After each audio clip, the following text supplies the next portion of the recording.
be screwed, feel my own adrenaline. Yeah, I do just what I do, and I hope you let me in, yeah.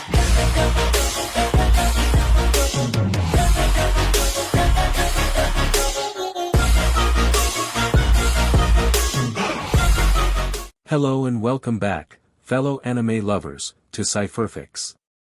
I am delighted to have you join us once again in the world of fanfiction and fantasy. This is the fourth part of, What If Ichigo Enters Devil May Cry?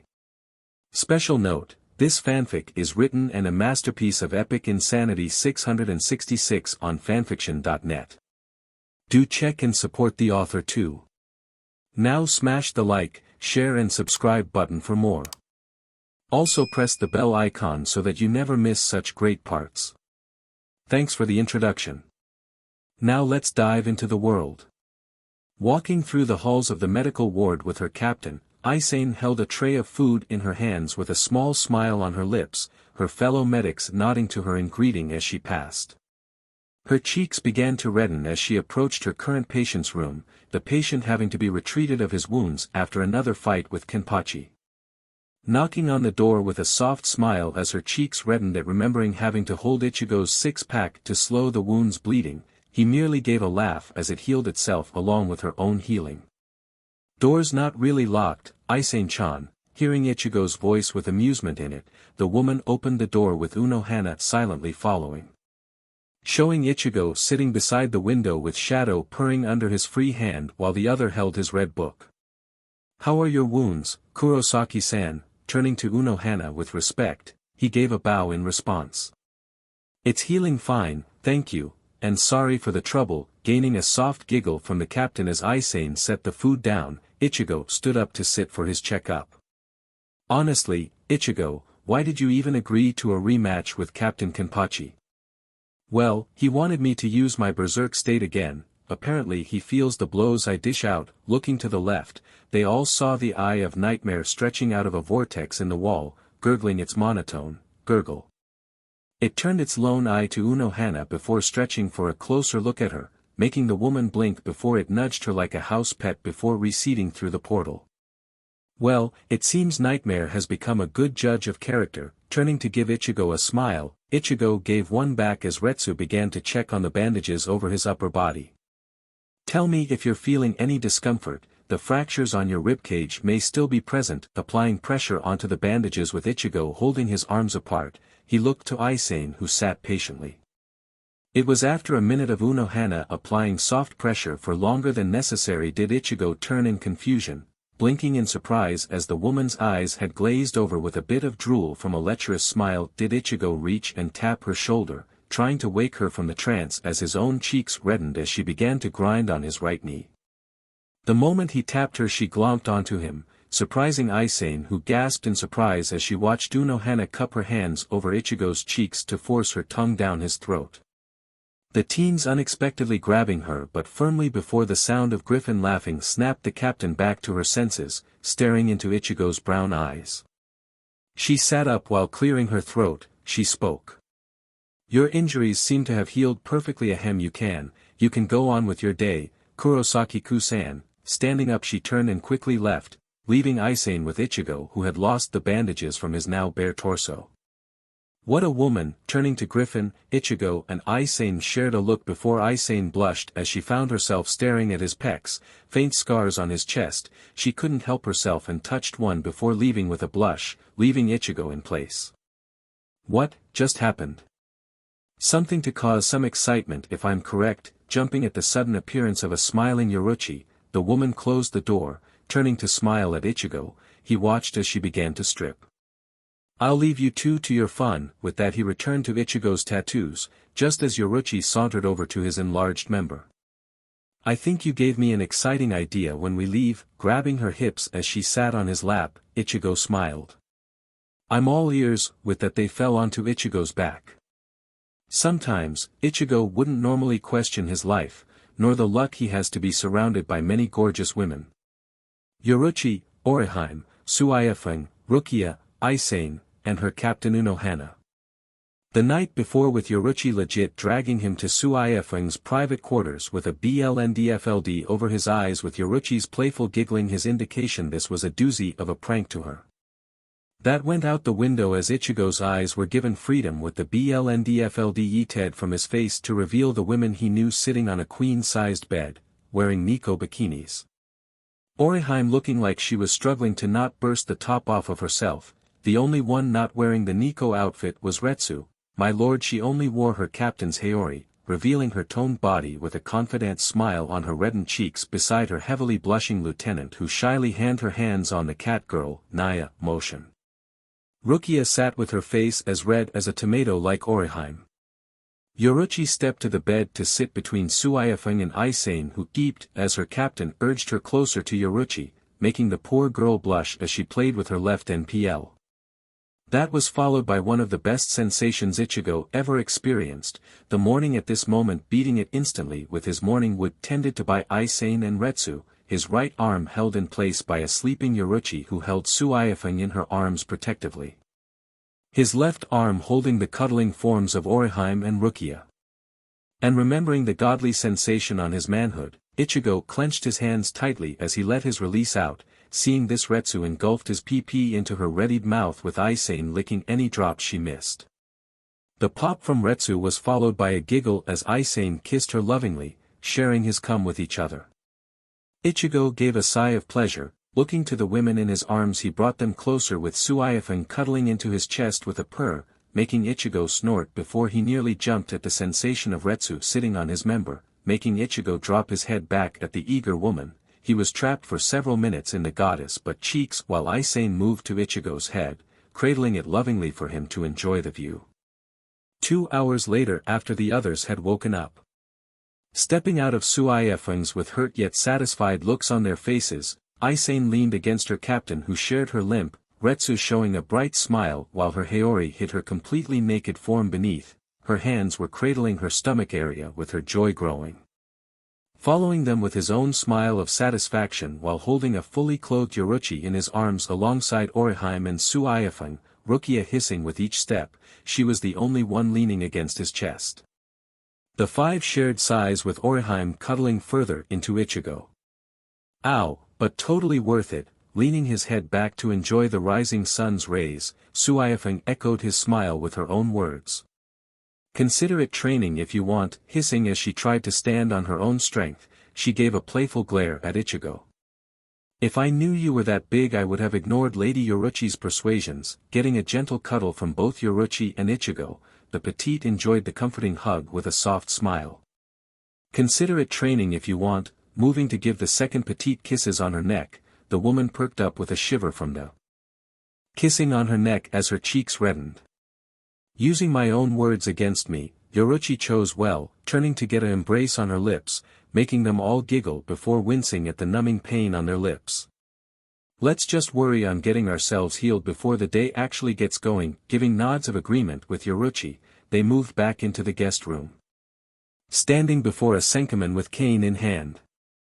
Ichigo stared at the sight with ease beside, Chad, Yuryu and a currently beaming Orihime. Yoriichi was currently saying goodbye to Cypherfics who had a genuine smile as they shared an embrace. Staring at the doorway back to the land of the living, Ichigo ran a hand through his hair before scratching it. Kurosaki, turning to Rukia's captain as he approached, he handed Ichigo a trinket. This is for you, eyeing the skull-like object, Ichigo raised an eyebrow.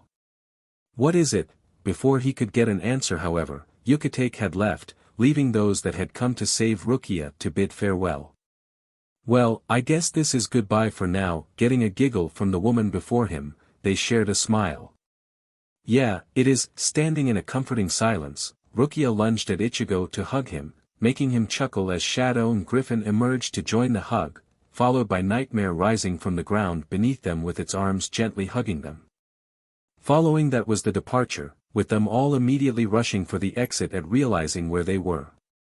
I completely forgot about this, rushing with the others as the cleaner was heard in the distance, they were sprinting full tilt. Hey, Yoriichi, where exactly will we pop out in the living world?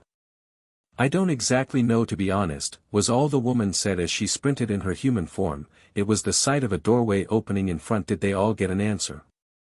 SHT's high up. OHSHT. Fum.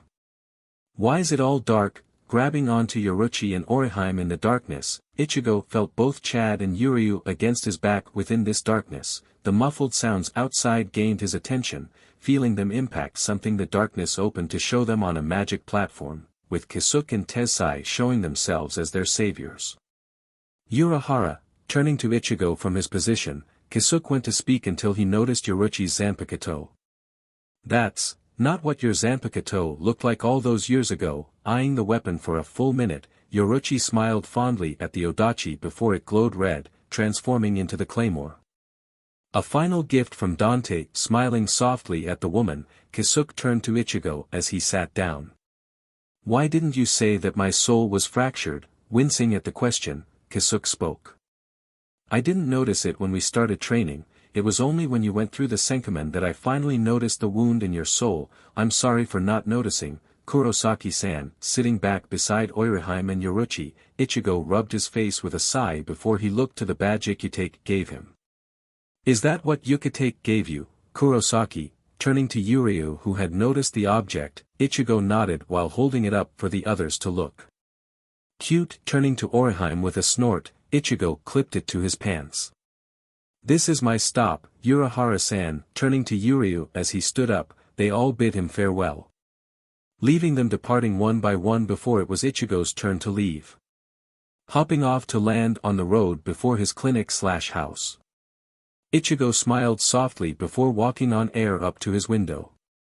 Crouching to look inside, his face became stoic at seeing Khan, with his hands in his own pants. Rapping the window with his cane, the thing shot up with anger after further knocking. Ichigo. Letting the mod soul open the window with Ichigo's growing headache, he grabbed the badge and shoved it onto Khan's head. Ejecting the mod soul from his body, Ichigo set Khan into the lion plushie, letting the little lion look for Rukia. "Where's Rukia?" "She stayed behind." Entering his body to set himself to bed, Ichigo sighed as Khan flopped down beside him. Closing his eyes for a second, the sound of rushing footsteps made Ichigo burst into motion with a wide grin. Throwing his door open, he delivered a dropkick to his own father's face with a mocking, "Good morning, goat chin," sending the old man down the stairs. Standing with a wide smile, Ishin laid on his back with a laugh of pain. "That's a first," followed by him going unconscious. Good to be back. Moving into his bedroom to change, he nearly jumped at the sight of a naked Yoriichi on his bed. In the darkest pit of the Hueco Mundo, not many hollows strive, but only those that abandon any sign of themselves. The darkest demons exist in this pit. The cruelest survive in this pit. The powerful command this pit. They forsaken their fellow hollows above when they gave in to the Shinigami's control. They turned their backs on those who have forsaken their mask, their true selves for what? Power watered down to mimic the powerful. This pit was home to the most violent and evil. This pit is the domain of Mundus, the scourge of Hueco Mundo. Sitting within a throne of the pit, a large being made from a gathered shadows stared to the right with 3 glowing red orbs. Its being shrouded by the darkness, it looked up at sensing a fluctuation in the air, followed by a small lizard hollow to drop down before the being in silence. Stopping before the hollow with its head held down in SBMSN, the being stood up with creaking bones as it approached the hollow. "Hollow, to what news do you wish to share from the cowards above?" Seeing the hollow before him perk up in excitement, the hollow reined itself in to show respect. The Shinigami returned, one-handed, scar over face, cursing one named Kurosaki. Seeing the little one jumping in joy, the hollow known as Mundus reached for the little one to hold it at eye level. His own joy shone through cruel eyes. "You do not jest." Seeing the hollow shake its head in negative, Mundus looked on in thought before he grinned widely, summoning Ryatsu to his hands. The hollow in them panicked slightly in fear. "You've been loyal to me the longest, young one. Allow me to reward you after all these centuries." Clamping his hands on the hollow, the 6 sounds of bone and flesh rippling in his palms echoed through the dark cavern for miles, eliciting countless eyes to open in the darkness. kneeling down to set the corpse down. It sooner showed the nameless hollow to be whole. Showing a humanoid shape twitching erratically with claws lashing out wildly. His body covered in darkened scales with spikes protruding from the back and elbows, the legs showing them to be double-kneed, can't remember the technical name, with clawed feet, a tail swished at the end of its spine, showing razor-sharp blades running down to the tip. The newly born Vastolord looked up to Mundus before bowing, gaining many howls from the cavern around them. Stand above what you once were Kuruta Kiba, new Vasto of the Kobomi, turning to the many rows of cavern around him, Mundus spoke loudly. Our cousins above have chosen a weak leader to their so-called salvation. They are nothing but fools chasing a pointless hope, we however have become more than hollows, we have escaped the pits of hell itself, we have become more than them, we will rend them from existence, for staining this very land with their mixed filth. We will rend them from life and take what is ours. The howling around him became loud with the cavern shaking from the pressure. We will make hell itself bow to our wills. Turning to the throne as it glowed with a red ruby gem on the back, the hollow approached it to hold it above his head. It is time for the Kobomi to rise, staring at the gem in hand, it cracked with a ruby red weed to grow from the Saurashido, soul seed. And only I shall stand side by side with Eden. When Tatsuki arrived to school after the small break not 2 days ago, she immediately noticed things playing out differently with her best friend. First was the new confidence the girl had gotten on the short break, that and the small muscle she had gained. Second was the focus she showed in her studies from out of nowhere. Third, which she wasn't really complaining about, was the judo flip she had given Chizuru after an attempted molestation, and to be honest, Tatsuki should have taken a picture of Orihime profusely apologizing to the bisexual pervert afterwards. The final sign, that thing had changed with her friend, was how closer she seemed to Kurosaki Ichigo, who had a genuine smile as he spoke to her and Chad. Normally this wouldn't bother her, but something just nagged at her subconsciousness, especially seeing what could be described as keychain on Ichigo's pants. That and a red book he carried. What was with that book anyway? Deciding to ignore this for the moment now, she looked forward as Miss Oka entered the classroom, letting the day go ahead with business. Thankfully, not much had happened during school for Ichigo and the others, well, except for Yuryu to keep his distance from them, it felt pretty boring without Griffin flying around to get rid of the silence. Sneaking a glance to a bubbly Orihime as she wrote down notes for the class, Ichigo went to put his own notes down before he nearly flinched as Griffin sat on his desk. Staring at the bird with wide eyes, Ichigo whispered softly.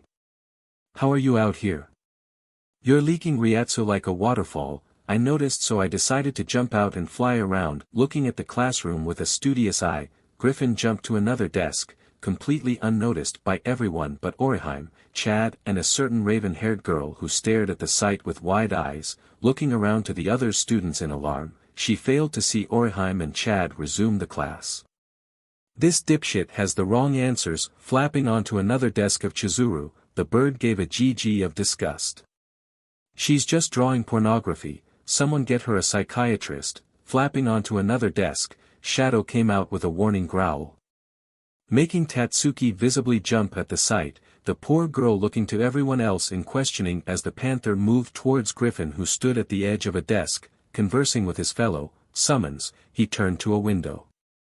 "Hey, rock star, we're going to keep up a patrol around town, mind opening a window for us?" Looking around the classroom, Chad opened a window beside him before going back to writing down notes, getting a nod from Griffin while Shadow leaped out with grace. "Thanks, Chad." Seeing the classroom resume, none the wiser. Tatsuki had a near heart attack as Nightmare emerged to follow, being extremely careful. "I need to head to the nurse's office." Seeing Tatsuki walk out of the room, Ichigo, Chad and Orihime shared a look of alarm at how pale the girl had looked. "Do you think?" "Most likely. We'll have to make sure she's okay." Nodding to the two, Ichigo looked out the window to see Nightmare walking down a street, being sure to avoid a passing car. Flying through the air with Ryatsu lingering through it, Griffin gave a flap of his wings while keeping an eye out for any rogue hollows. Looking down to the rooftops, Panther prowled with mighty bounds. The panther's head shot to the left where a tear in the sky appeared, showing a pyramid-head-shaped hollow slowly stepped out, looking up to see Shadow make its tail into a serrated blade that severed the head, landing with grace to make sure the hollow died. And seeing the body fade, Shadow moved onward, failing to notice a pair of eyes following it. Stepping out of the school with Orihime and Chad, they noticed Yuriu leaving ahead. Moving to catch up to him, they all stopped suddenly as an aura washed over them, with the wind suddenly picking up violently, washing the entire air with the Ryatsu of a hollow. Making them all stop and look for the cause of the Ryatsu with nothing happening. Shielding his eyes from the wind, all the students began to quickly leave to their homes. And as soon as the place was clear, Ichigo spoke. "What's with this wind, is it a hollow?"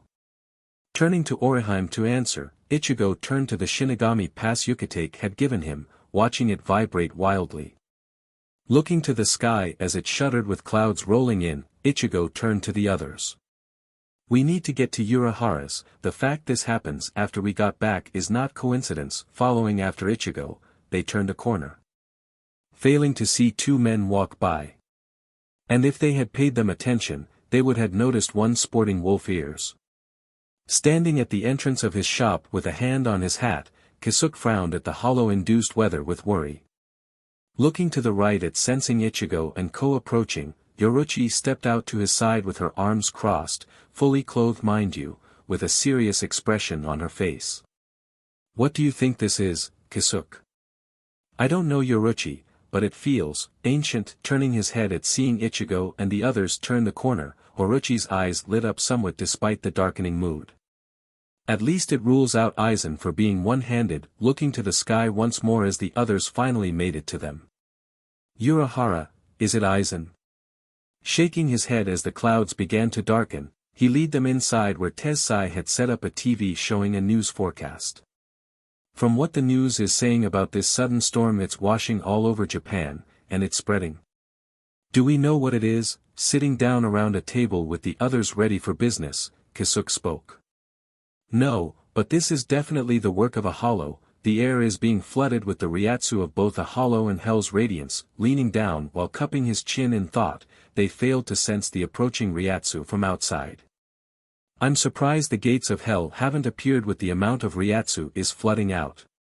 "That is because my MSTR is gathering his forces," jumping up in alarm at the chittering voice.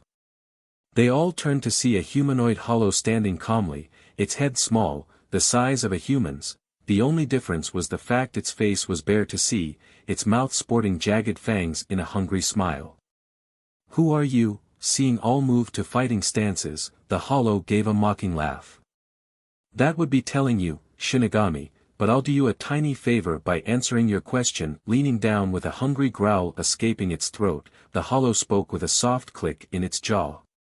"The Lord of the Pit has grown tired of those above his domain, and has taken it upon himself to deny Aizen his pathetic plans for this world. Lord Mundus will rip this world's souls from their mortal flesh and change it anew to his wishes, and when he is done, the Soul Society will be next on the menu of his purge." Raising a single finger at them, they all panicked as a ball of blue and black Ryatsu manifested at the tip. "The Tree of Eden will be the beginning of this new world." Moving quickly with the soul pass, Ichigo severed the hand from the hollow. It leaped back with a mad cackle, reveling in the pain as its body changed to a more feral state, its human hair growing to the floor. "You hurt Hitogure." Watching the thing laugh as its hand regrew as the one on the ground shriveled to dust, the hollow let out a horrific roar, not even close to sounding like a hollow's. "Hitogure hurt you back." Rushing at Ichigo who stood at the ready, Chad appeared before him with his arm ready. Seeing this too late, Hitogure fell victim to its head being crushed by the blow, sending it back once more. Ichigo gave Chad a nod of thanks, giving one back. They all stopped in alarm as the thing cackled, slowly standing up with its body mangled from the impact, its head rolled to them with a cruel grin. Eden approaches, moving to an open portal. Everything stopped suddenly as a very loud gunshot echoed from above, leaving them all to watch as the creature's head was obliterated from a red-hot projectile sending it through. Looking up to the rooftops, Ichigo spotted a figure leave his sight. Moving to follow, Kisuke called out to him. Ichigo. Turning to Kisuke, Ichigo noticed the fear-stricken faces he had alongside Yoriichi. We need to contact the Yoriichi. Sitting around the table with the air silent, Ichigo stared at Kisuke with a frown of thought. Shadow and Griffin standing guard having returned, Ichigo had sat as Kisuke had spoke to him of the hollow responsible for the heavy wind outside. Not long ago the news broadcasting a hurricane warning off the coast of Japan. It was all coming down to Ichigo worrying for his family during this coming storm. Not only did they have to deal with Aizen but now this Mundus of all things. Events were spiraling out of control for them, including that unknown from before sniping the thing before it could escape. Thus leaving the sniper unknown. What do we do against this Mundus? We can't just sit back and let him do whatever. Seeing Kisuke nod in agreement, he stood up and began leaving to the back of the store. I know, and we aren't planning to. We need help and I need to get into contact with the Yoriichi. Moving to leave, a voice at the entrance stopped him. You won't have to. The 12th division caught onto the surge of Ryatsu the moment it began. Turning to the entrance, Ichigo spotted Renji standing there in a hippie get-up. Was that a guitar? Renji, you're here. Well, yeah, who else would they send here? Also heads up, leaning to the right, the form of Rukia came flying in with a kick aimed for Ichigo. Not even 2 days back and this mess starts. Blocking her kick with a yell, Ichigo summoned Shadow to distract the girl who began cuddling it. You could have just said hello before trying to kick me. Seeing the woman perk up with her cheeks reddening, she stood beside Renji while clearing her throat. Is this all who's coming? Turning to Kisuke, Renji shook his head. No, the entire Yoriichi is mobilizing, already has the moment Aizen left, this just had to speed up the process. So who else is coming to Karakura? Captain Kuchiki is arriving later on. Right now thanks to Rukia those seated are being brought up to speed on what goes here. Thank you by the way for that update of modern times. Giving a shrug to Renji, Ichigo perked up suddenly. Hey, did you see anyone on the rooftops on the way here? Seeing Renji raise an eyebrow, he spoke. That wasn't one of you guys. No, did you get a good look of them? Turning to Rukia, she had a worried look. It varied. One point it looked like it became a werewolf when leaping over a freeway. Giving Rukia an incredulous look, Ichigo banged his head on the table.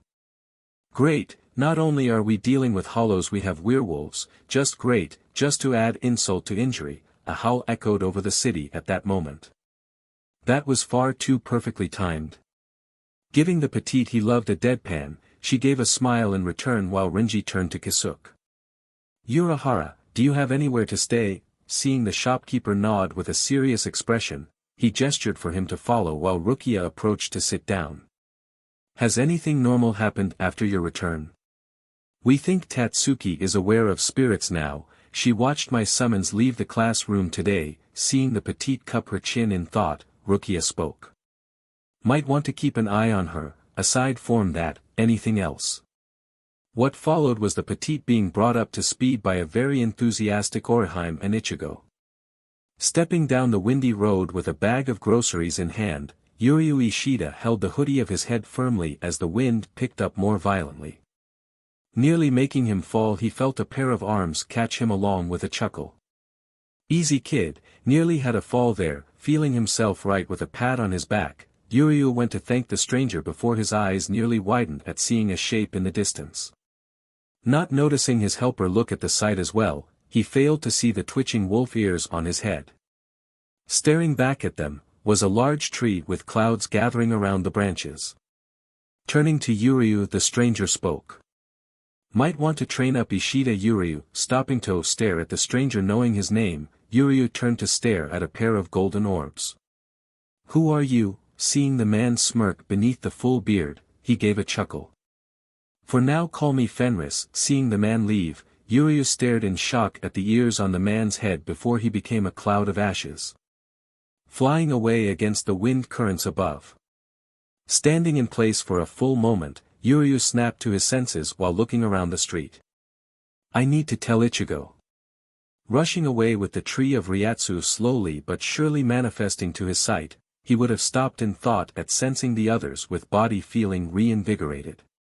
Sitting upon a rooftop with a bottle of alcohol in hand, the man known as Fenris watched the tree finish manifesting with a sigh, scratching his left ear with a growl. The sounds of footsteps behind him made him perk up. "'Bout time you lot got here, this SHT getting worse by the second, going beyond a hurricane at this moment. But we can fix this right." Turning to the female voice to his right, Fenris stared at a tanned blonde woman with red eyes, her attire being a golden intricate leotard gymnastics wore, a pair of braces also adorning gold vine decor and a pair of heeled boots. In her hands was a cat with a star constellation as its form. "Any idea how we can stop this?" Turning to a man in cowboy attire, his head was a flaming skull that stared at the sight with a cigar on mouth. "Looking at how those here not seeing this, we're most likely on the clock." Looking forward, another being stepped forward with a familiar red book in hand before snapping it shut. "Then we have no time to waste." Getting up with a grunt, Fenris rolled his shoulder while seeing the sun begin to be blocked by gathering clouds. "Should we meet up with the locals?" "Judging by what I sensed from one of them, I will hold out on introducing myself to spare you all the headaches." Hearing footsteps fading after a swirling sound, Fenris turned to the two others. "Well, Alua, Marston. We got work to do." Running around the corner to Urahara's shop, Yoriichi spotted the group of teens exiting the shop with minutes to spare. "Guys," seeing them turn to him, Ichigo went to call out in greeting before a large bony hand slammed between them, startling Yoriichi into action. He instinctively aimed his arm, shocking himself at seeing his Quincy bow burst to life. His mind took only a second to overcome his shock to fire at the hollow's face, only to notice to his horror a lack of one. Grinning with a pig-like snout and forehead, the hollow gave a demonic squeal as it turned towards Yoriichi. "A Quincy, Lord Mundus will enjoy your sacrifice." Reaching for the Quincy, several things happened. One being several shots being fired into its shaking head, the next a man in cowboy attire landed beside Yoriichi with two revolvers in hand, sporting a flaming skull that laughed loudly at rapid fire. The third came in the form of a blonde woman flying into view with a large tree in hand, the tree sporting an odd discoloration before impact, impaling the hollow into the ground with a horrific shriek echoing over the area. Followed by a moment of silence before the entire city exploded with others. Hearing this, Kisuke turned to Ichigo with wide eyes. "It's begun." Feeling the ground shake with the winds picking up, the sight of the tree reaching overhead was all the warning they had before they began to be pulled upward, letting out startled yells. Ichigo felt his world swirl as he noticed to his horror several people being pulled into the tree's embrace. Looking to the tree once more, Ichigo reached for Orihime while summoning Nightmare. Landing with a grunt at the sudden feeling of weightlessness, Tatsuki Arisawa hissed in pain at her rough landing. She looked around herself to find herself in an odd platform. Standing up to approach the cliff, she stared at the distant city below. Feeling herself begin to hyperventilate, she jumped as a scream echoed behind her. Turning to look up, she spotted a tanned blonde crash into a wall. Sooner landing on her feet, the woman ran a finger through her hair to relieve it of any sticks and dirt. She spoke. "Ow, okay, Alua, not the best landing." Looking around, the woman noticed Tatsuki staring at her with an accusing finger. "You're that woman I saw flying across Karakura." Seeing the woman stare at her, her eyes widened suddenly while dashing towards Tatsuki, pulling her into a hiding spot just as a large beast climbed into view, moving upward out of sight. "What the hell is going on?" Turning to the woman as she scanned the area, she spoke. "We're in the SHT storm, simply put, moving to leave the area." Tatsuki soon followed with a silent cry. Feeling Nightmare's arms release them from its chest, Ichigo and Ko flopped onto the ground with the cowboy letting out a hiss that resembled close to a groan. Ichigo watched as the flames receded to show a human face with 3 scars. "Should have brought the big guns." Marston, giving a grunt while getting up, the man brushed himself off before noticing their surroundings. "Ah hell." Looking around with a wince, Ichigo stood up to help Orihime stand while Yoriichi stood beside Kisuke. "Kisuke, where are we?" Seeing the cowboy turn to them, he spoke. "We're in the heart of this SHT show. Where do you think we are?" Watching the man scan over the area, Ichigo spoke with Nightmare returning to his tattoos. Who or hell are you? Giving Ichigo a glance, the man spoke with his head igniting into a fiery skull. Marston, JHN Marston, turning to them while loading a revolver, he continued. Undead bounty hunter. And you lot need to move out of here so me and my crew can get this SHT down. Whoa wait, what do you mean we gotta go? Turning to Yoriichi as she approached, JHN was about to give a response before a hollow snatched Yuryu away, aiming a revolver. JHN fired once, nailing the hollow in the back. Only getting a flinch from his effort. Mother effer, moving to chase after it, the entire tree shook with a roar echoing. Well, Senza's out for a walk. Sitting upon a throne above the tree, Mudness gave a sigh as roots sprouted from his back, his being glowing faintly as he took in the ambient Ryatsu in the air in droves. The scourge of Hueco Mundo looked down to a hollow as it landed. Sir, we have retrieved those with adequate Ryatsu, but, we have stragglers. Giving the small hollow before him a narrowed gaze, Mundus growled lowly with the hollow lowering its head. Waving his right arm, Mundus spoke. Go and relieve us of those insects. I want no interruptions when we sacrifice those weaklings we obtained from Las Noches, and that thing, what was it called again, the Shinenju, keep it ready for the conversion. Reaching to his right, Mundus held a human head before crunching strong onto the cranium like a strong apple, ignoring the BLD flowing from his mouth. Looking to the face, Mundus spoke in thought. Thank you, Gonryu. But you've served your purpose. Taking another bite from the head, Mundus gave a rumble from his chest. Closing his eyes they snapped open at feeling the tree shake violently. Looking around, Mundus sighed. I should have raised more competent children. Things were, for the lack of a better word, spiraling out of control, for Ichigo and his group as they followed Marston through the tree's pathways, killing the occasional maskless hollow. It was when they came into a large area did they see Yuryu struggling to free himself from the clutches of a scorpion hollow, its upper body reminding him that movie with Brandon Fraser, the Scorpion King. Kneeling down as the scorpion hollow set Yuryu into a cage made from the wood of the tree, it went to leave if not for the hollow from before swooping down to viciously kick the cage, giving an evil cackle as it circled above. Go hunt the other sacrifices, we're wasting time with the Shinigami protecting the city. Seeing the scorpion gesture with an arc of its only human arm, the flying hollow gave a roar of protest. I agreed to exact my revenge when Lord Mundus snatched me from hell. I intend to fulfill it, Sudareke. And enjoy it I shall. You go hunt those weaklings, I'll watch the Quincy. Flying higher for a more better advantage, the scorpion turned to Yuryu with a hiss before climbing over a wall, second before another tremor shook the tree. How are we going to rescue Yuryu? Turning to Marston, the cowboy sported a calculating look. They all looked up to see the hollow above. Okay, I have an idea. I'll try and get its attention while you lot get your friend outta that cage. Bringing out a revolver, Marston turned his head to them as it ignited with blue fire. Giving a nod, they gave one in return, allowing the cowboy to rush out from his hiding spot to fire a round at the hollow, making it flinch in the air. It turned its head at his retreating for before he leaped off the ledge, the hollow following with a hungry roar. Seeing their chance, Ichigo, Orihime, Chad, Kisuk and Yoriichi rushed towards the cage, Rukia keeping an eye on the sky with Rinji. Seeing them rush towards his cage, Yuryu spoke. Quickly, I know we just met the guy and don't know his skills. I am not taking any chances. Seeing Ichigo bring out his wakizashi. Yuryu flinched as the teen gave a swing, sheathing the blade. They stopped and stared as the cut only formed halfway through the vines, looking to the edge as gunfire echoed with roars. Turning to the cage once more, the tree shook with a much closer tremor with an even more ferocious roar above them.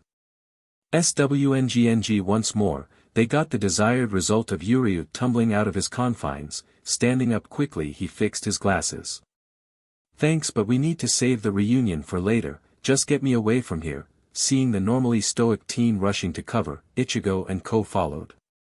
Why are you so jumpy? Usually you have a cool head. Turning to Ichigo with a stop, Yuryu spoke with a fearful yet hilarious look to his eyes. I have been given a very detailed monologue of my torture, the following events of this world being brought to an apocalyptic seasons, the sun being torn apart to be replaced by the moon, tentacles rising from the ground. Inhale slowly. I am disturbed and horrified. I hate it. Moving to leave, they all froze as JHN landed with a grunt from above. Turning to look at the hollow as it landed, Ichigo, Chad and Rukia immediately recognized the hollow, sporting scars on its face and body. The human face the hollow sported grinned widely as it glared at both Chad and Ichigo. My, what a pleasant reunion in such short time. Staring at the return of Shrieker, Ichigo and Chad tensed up as the hollow gave a laugh while climbing on a branch to its right. The looks you're giving me says you recognize me. Good, that means the looks of hate you give me when I devour all of you will be worth it. Moving to fly at them, a blast from JHN's revolver made Shrieker stop and glare hatefully at JHN as he stood up, his jaw hanging from his skull before being fixed back into place. JHN spoke. Why is it every bad guy I fight? They monologued. Turning back to Shrieker, the hollow gave a laugh. You're right, I should just focus on eating you all. Tensing up for preparation to fight, the world slowed down as a being roared behind the group from above, and seeing said being dropped between the hollow and them, Ichigo watched as the humanoid grabbed Shrieker by the head under its right arm before it leaned back to slam Shrieker face first into the ground. The momentum and sudden downward turn sending the two sliding towards the group with Marston giving a hearty chuckle. Where the hell have you been? Seeing the being standing up and toss Shrieker back, they all flinched as it snapped its head towards JHN with a soft snarl. Looking skeletal in nature, it looked more like an exoskeletal in full detail, its muscles covered in bone like armor. They all stared as its skull's eye sockets glowed with a crimson orb each while 4 horns sprouted from its head, 2 facing forward and 2 pointing backwards, and adorning its legs were a pair of tattered jeans. Shocking them all as it spoke in broken English. Souls, trapped above, trying to free them. Planning to break tree, from roots. Turning to Shrieker as he got up, it gave a snarl as it turned fully to the hollow. I'm going to enjoy ripping you open. The only response Shrieker had gotten was a loud rage-filled roar before the being charged at him.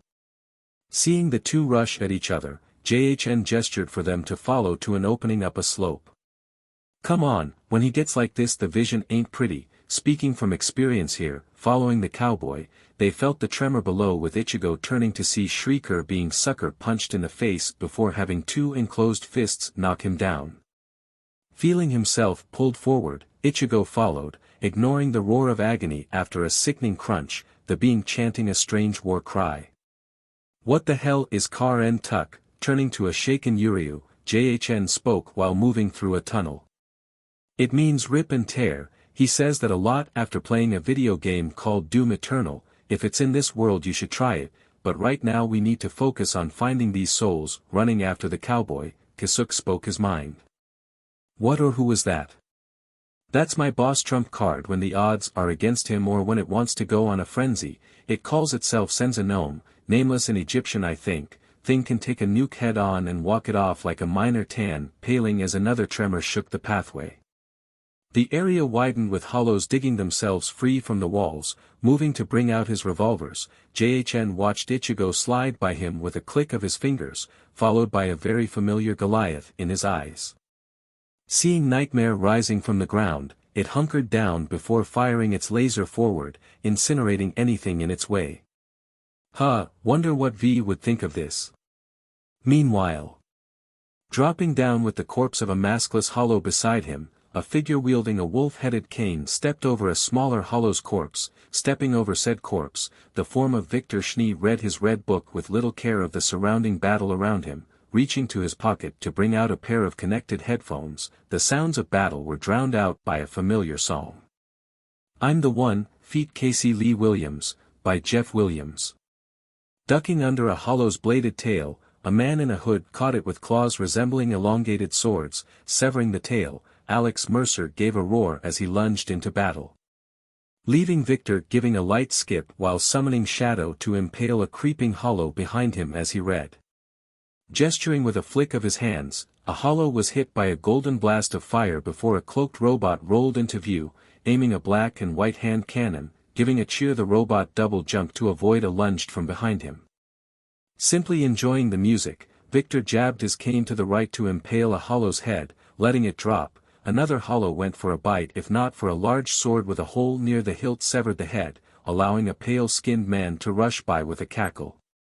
Looking up ahead of him as a hollow landed, Victor stared as it roared, moving to lunge at him. Its chest burst open suddenly with a revving chainsaw ripping it open, showing a large man being the killer of the beast.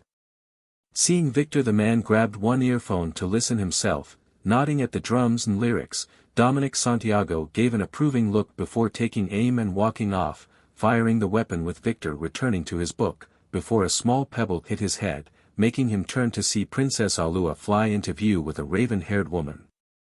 Seeing her rush into the fray, the girl behind her watched in awe at the chaos unfolding around them.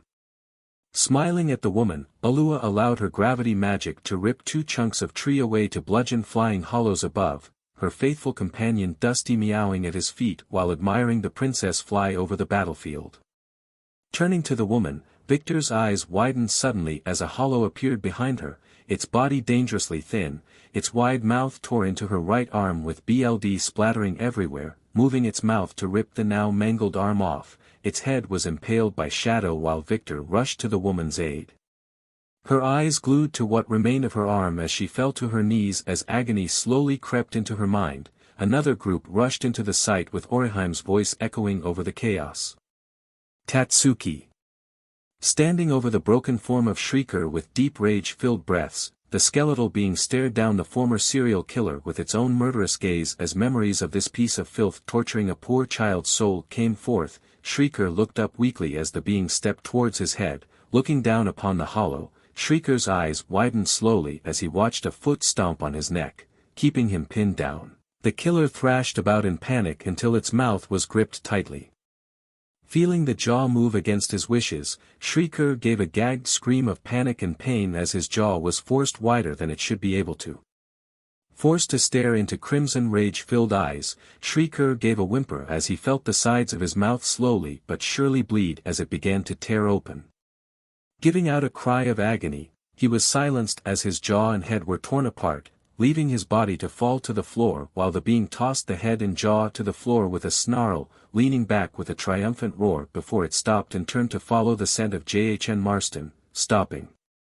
Suddenly, as many other scents entered its nostrils, it followed the scents to the left ere a path lead further into the tree downward. Stopping for a second to take in the scent, it distinguished itself to belong to 2 females and 3 males. Narrowing its eyes with a snarl, it stalked downward with an aura of rage exuding from itself. Sitting within the confining cell set for her, a pair of amber eyes looked up at sensing a wave of rage approaching, curling further into the ball she sat in, her cellmate and her entourage grouping together in hopes for strength in numbers. Senna turned to the 3 odd hollows as they curled protectively around a green-haired toddler who gave a whimper. Looking to the cell's entrance, she quickly moved to them as well, ignoring her surprise as they welcomed her into the protective circle. The sounds of battle echoed from outside, followed by the sounds of dying roars as footsteps approaching overtook the sounds of battle. Flinching as the cell door was banged upon from a heavy weight outside. Silence followed for a split second, before a bull-like head was shoved through the door before 2 large skeletal hands grabbed the forehead and tore the head in 2, pulling it from the hole. A skull peered through with red orbs scanning inside before they landed on the small group. Moving away, the door was obliterated as the being calmly walked through the door, completely ignoring it like it was never there. Staring at the group, the beats gave a soft growl of worry as it noticed the green-haired girl. Nell was her name.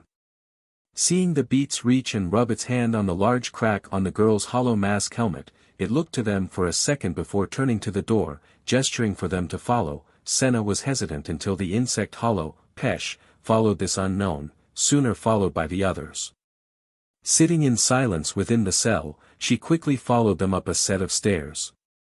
Stepping closer to the beats as its head scanned the area above, it led them upstairs leading upward. And the closer they got through the stairs, the sounds of panic came to her ears. Oriheim, why isn't her arm healing? I don't know, this has never happened before. Tatsuki. Tatsuki, stay awake, we'll try and fix this. Following the behemoth as it kept moving. The hollows plus soul stared at the gathered group as a woman laid on her back, and what Senna could see her right arm was a mangled mess with white spikes sticking out with blood flowing from the puncture wounds. Senna stared sadly. It's hollow venom. Whoever is bitten has a vastly slim chances of surviving this unless an alternative is found. Sorry to say this, but the only thing we can do is make her last moments comfortable. Seeing a man in a striped hat sigh sadly, the behemoth approached with urgency in each step, making half the group turn to it with rising spirits. One approaching, Senna stared at the robot man who showed no fear.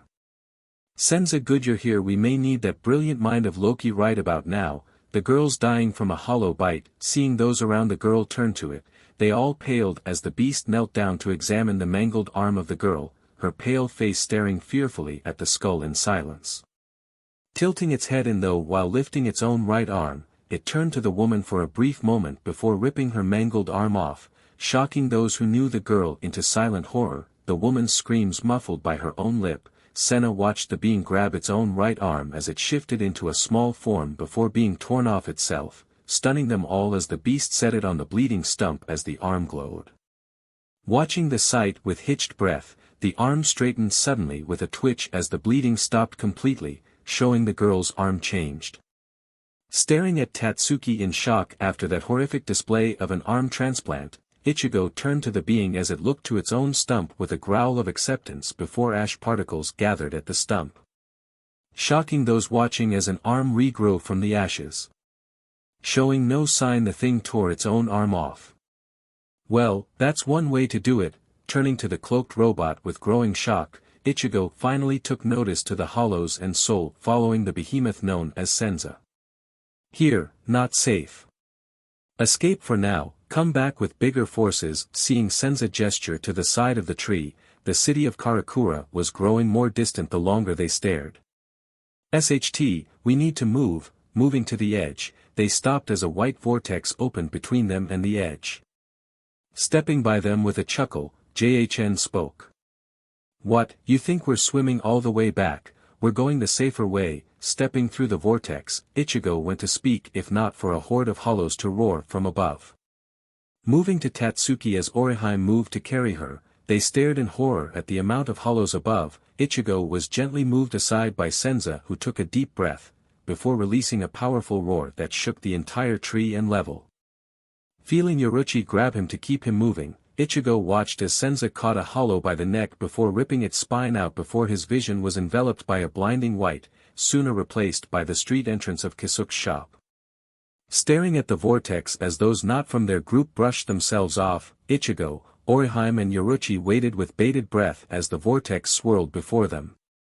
Looking to Yoriichi, the woman was about to call to JHN if not for a hollow's head to poke through before Senza stepped out below, showing the hollow's body mangled and broken with its spine visible broken. Not even noticing the vortex close to stare at the beast before them, Senza shoved the hollow's corpse to the floor as his being glowed. Sooner breaking away like burnt paper to reveal a man beneath sporting wolf ears and a coat. Looking to the gathered, Loki Fenris spoke. That could have gone better.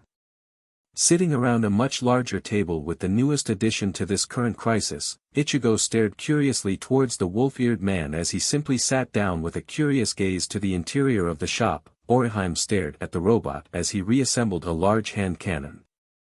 Looking to the room where Tatsuki laid, Kisuk and Tessai were busy making sure she was safe soul-wise with her arm being torn off and replaced, leaving her forever changed with the new limb giving off a small pulse of Ryatsu every so often whenever Kisuk moved it to examine it for any harmful changes.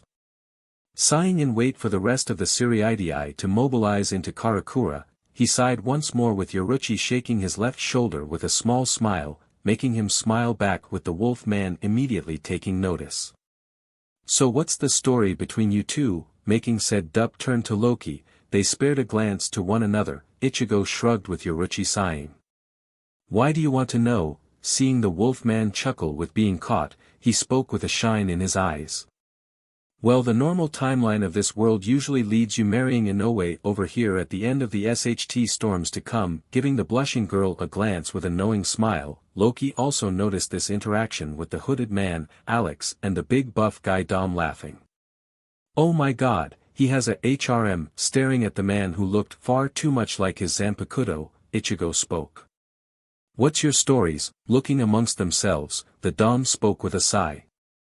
I was in a war that lasted 30 years against a subterranean species we called the Hive. I don't know what happens next due to blowing myself up to save a man I considered my brother. Following that I was brought back in another world where I lived a full life with my wife and kids. Then when that road came to an end, I met this guy, shoving Loki with a smile of gratitude. The wolf gave a soft chuckle. Everyone deserves a good life. Turning to Alex, the man sat with a blank expression before he sighed. I'm a living virus, that's all I'm saying. Getting a small shove from the robot, he spoke in annoyance. Alright, I may had also accidentally unleashed a virus onto the island of Manhattan, then fought a private army who made things worse with a nuke of all things. Then I agreed to follow this kid across the multiverse, not like I had anything better to do. Looking to the robot as he finished reassembling the revolver, he spoke. The name's Cade 6, adventurer, ladies robot, an all-around badass. Twirling the hand cannon in hand, he holstered it with a flare before being yanked back down by Alex, whose arm had become a mass of spiked tendrils before rippling back into a human arm. I'm an undead bounty hunter brought back to life thanks to this kid, gave me a power from hell own bounty hunter, which is all I got going for me all things considered. JHN Marston, giving a nod. Ichigo turned to the blonde who sucked on a straw from a drink. I'm Alua, but you can call me Cat. Everyone in our ragtag group does. I can control gravity. I was a queen before sacrificing myself to save my own homeworld. This is Dusty, bringing up the cat. It gave a soft meow of greeting. Seeing this, Loki stood up with a butler's bow. Loki Fenris, unintentional dimensional traveler, hero of Remnant, which is my old home until I can get back there without causing it to combust from my power output. I'm a father of several children from several appealing women. They all know each other. It was my first girlfriend's idea to share, so don't call me a pervert. Sitting back down, Kisuke stepped out of the room. Tatsuki laid in with his gaze leveled on Loki. What did you do to her? Turning to Kisuke with a raised eyebrow. I healed her. Her arm was beyond saving, so I had Senza improvise. Seeing Kisuke rub his eyes, he spoke with annoyance. Her Ryatsu levels are fluctuating. 1 second they're at the lowest of the low, the next they are near the point of being Captain Commander levels, so please give me a straight answer. I simply gave her my arm while it was in a state of metamorphosis. It hurts like a beach, but it worked. Why? Seeing Kisuke gesture for them to follow, they all stepped after him to see Tatsuki sleeping soundly on a futon, with her once skeletal arm now a normal, sporting tattoos resembling a skeletal gauntlet. All she needs is Red Queen and Blue Rose and she could be a female Nero. Scratching his head in thought, Loki perked up suddenly while turning to Kisuke. How far is she from waking up? I don't know. Why? Approaching the girl to kneel down with a hand hovering her eyes, Loki closed his eyes in focus before scowling. CRP, the hollow venom wasn't evaporated, it was absorbed into her BLD cells. Turning to Kisuke, Loki spoke. She'll need a small amount of hollow Ryatsu to jump-start her brainwaves. Standing up, Loki continued. I didn't really want to bring the other members of our group here, but we have no choice. Seeing Kisuke narrow his eyes, they widened in realization. You have hollows in your group? Shaking his head, Loki spoke. Not exactly, they were hollow, Vasto Lord to be exact. The alarmed look Kisuke gave him made Loki roll his eyes. Oh, keep your knickers on, I'll have him go. Clear BZZT, wake her up and send him back. No problems at all. Watching the Wolf of Remnant leave the room, Kisuke turned to Tatsuki before following. Seeing Loki poking his head through a vortex, he stepped aside as a figure stepped through with a yawn. The man sported dark brown unkempt hair with blue eyes. His hollow mask, which was a lower jaw, hung around his neck like a stylized necklace. His hollow hole sat at his sternum. Alright, let's get this over with so I can get back to my nap. And get away from Lil Lynette. Turning to Alex with a tired look, the hooded man gave a snort while Kat giggled. Shut up and let me get to work. Stepping into the room, Coyote Stark stopped dead in his tracks before turning to Loki. You tore her arm off, didn't you? Seeing the wolf shrug, he sighed and entered the room, kneeling down beside her head. Stark held both hands at the side of her head before sparks of Ryatsu traveled around her head. Twitching his fingers with a larger spark entering Tatsuki's body, the girl's eyes shot open with her body exploding into another form.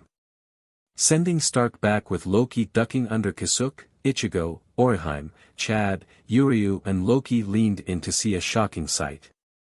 Standing with her back to them, Tatsuki stared at her being in awe, her hair having suddenly grown to a similar length to Orihime's, her lower body sporting a skirt of pale blue feathers with a tail swishing lazily on the floor, her feet were bare with the toes sporting claws. She turned to the sound of Orihime gasping at the sight of two large astral wings on her back with claws resting on her shoulders. Moving to look away from the sight of Tatsuki's bare chest, her longer hair thankfully blocking the sight of her melons, she held her hands over them with her pale cheeks darkening at the males staring at her goddess act, she spoke. "Stop staring you perverts," turning away the two astral arms reached for the males and shoved them from the doorway, leaving Orihime staring at Tatsuki in awe. With Loki on the ground in pain. Yep, definitely a female Nero, with that he went limp. So alright folks, that's all for today. Stay tuned for part 5. Do subscribe, like and share for more such videos. Also check out the story and author Epic Insanity 666 on fanfiction.net. Press the bell icon to be notified first on release. See you in the next video. Till then, goodbye.